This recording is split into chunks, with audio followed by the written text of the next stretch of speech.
यह एक अजीब कहानी है भगवान की बीवी के बारे में। भगवान की बीवी जो आम इंसानों की तरह भी नहीं जी सकती। यह है सावित्री। ये मुर्दों के लिए नाचती है और जीवित इनका शोषण करते हैं। यह जोगिनी है।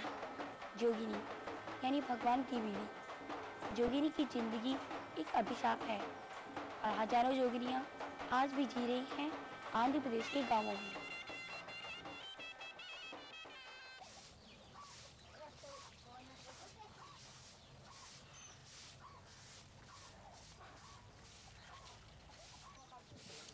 आशावा ने हमेशा कोशिश की थी कि समाज के नियमों का पालन करे और भगवान से डरे, पर आज आशावा को भगवान व समाज दोनों से ही नफरत है।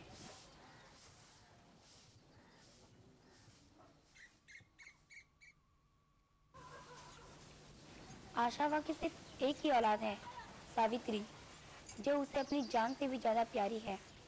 पर जब करीब 20 साल पहले सावित्री बहुत बीमार पड़ी तो आशावा घबरा गई। वह इंसान व भगवान दोनों के पास मदद मांगने गई। దెబ్బతిన తర్వాత బుగ్గలు పొడిచాయి. పొడిస్తే హాస్పిటల్కి కొంటపోతే తగ్గలేదు. మళ్ళీ పోదామంటే ఎవరు డబ్బు ఇవ్వలేదు. డబ్బు ఇవ్వకపోతే పెద్ద మనుషులు వాళ్ళన్న తెలిసిన వాళ్ళు मैं गरीब थी, ऊपर से नीची जात वाले की कोई मदद नहीं करता। मैं अनपढ़ थी। हमारे गांव के आसपास कोई डॉक्टर या अस्पताल भी नहीं था। मेरी लड़की बहुत बीमार थी, उसे चेचक निकली हुई थी। लोगों ने कहा अब इसे बचाने का एक ही तरीका है, तुम इसे भगवान को दे दो। मेरे सामने कोई और रास्ता नहीं था। मैं क्या करती, मैं मान गई।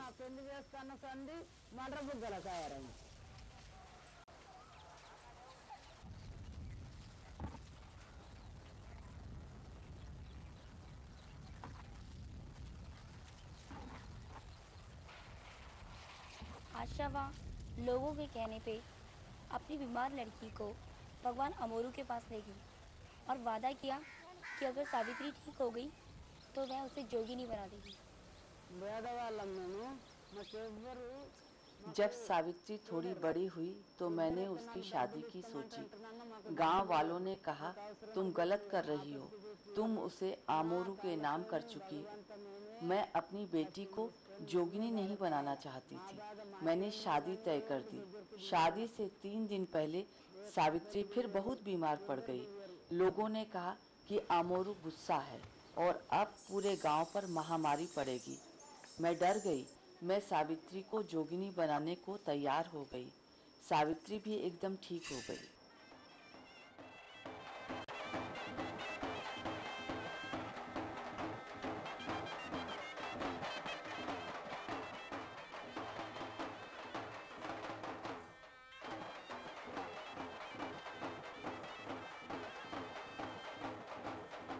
बारह साल की उम्र में सावित्री को जोगिनी बनाया गया।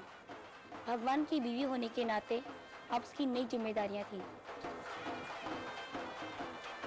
जोगिनी को बनाता है, फर्स्ट बार क्या काम करता है।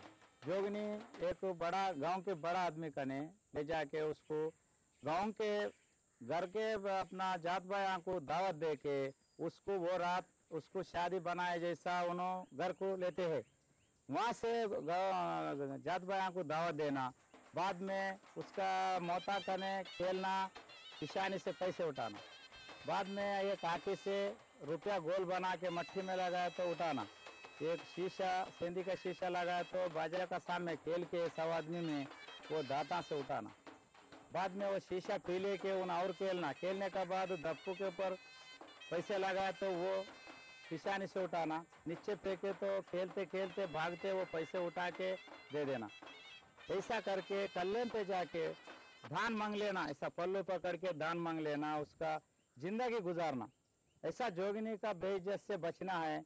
वैसा कई को बोले तो ये रात दिन गांव के ईद बनाते ना, गांव के ईद में रात दिन कोई भी 10 आदमी भी बुलाए तो गांव के पूरा आदमी के बात सुनना। जोगिनी बोले तो गांव के आदमी है।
जोगनी पहले कैसा पैदा हुआ। फर्स्ट अपना ये अज्ञा में जोगनी बोले तो क्या चीज़ है, जोगनी पहले नहीं था। एक औरत दिखना बोले तो ये राज लोगों को, देशमुखों को, गांव पटेल को, गांव के बड़े आदमी को एक आदमी नहीं नजर आते थे। ये गरीब के औरत को भी बुलाना बोले तो जूते लेके मारते थे, नहीं तो चाकू से खत्म करना, कुराड़ी से खत्म करते थे। जब जमाने में कैसा लिए ये लोग करे बोले तो उसका शौक के लिए एक माँ बाप ने ये सब बच्चे को एक बोगम बोल के बनाए थे।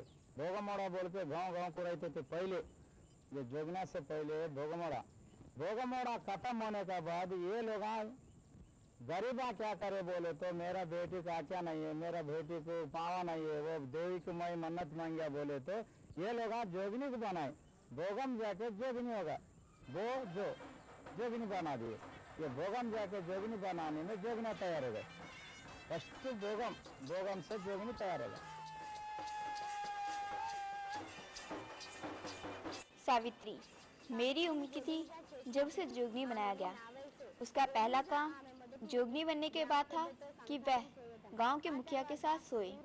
उसके बाद उसे पूरे गांव की औरत बनकर पूरी जिंदगी गुजारनी थी, जहां वह अकेले पूरे गांव के मर्दों की शारीरिक जरूरतें पूरी करती, पर उसे अपने ही शरीर को जीवित रखने के लिए उसके सामने मजदूरी या भीख मांगने के अलावा कोई और रास्ता नहीं था।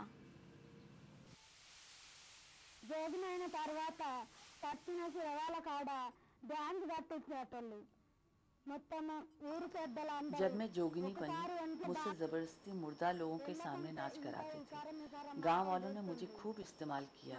अगर मैं किसी को मना करती तो मेरे साथ बहुत बुरा व्यवहार करते, अलग अलग तरह से। मैं तो ये बातें आपको बता भी नहीं सकती।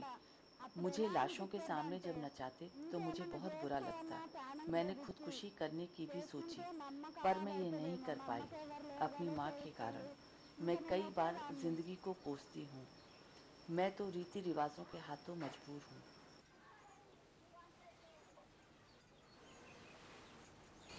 20 साल में आशावा के आंसू नहीं सूखे। इन्हीं आंसुओं में चुपचाप जुड़ गए हैं सावित्री के आंसू।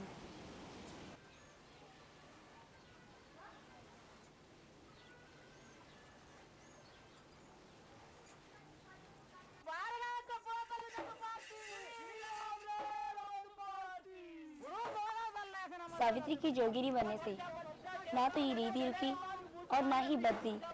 आज सभी लड़कियां जो गरीब घराने या पिछड़ी जाति से हैं, उन्हें जोगिनी रीति से खतरा है। गांव के सभी अमीर लोग और मुखिया आज भी इसी रीति की ढाल के पीछे गरीब लड़कियों का शोषण करने की फिराक में रहते हैं। आंध्र प्रदेश सरकार ने जोगनी रीति पर प्रतिबंध लगा रखा है, पर हजारों जोगनी यहाँ के गांवों में आम वेश्याओं के रूप में जी रही हैं। जोगनी एक ऐसी रीति है जिसे हमें तुरंत रोकना है और जोगनियों के बच्चों को सर उठाकर जीने का अधिकार देना है।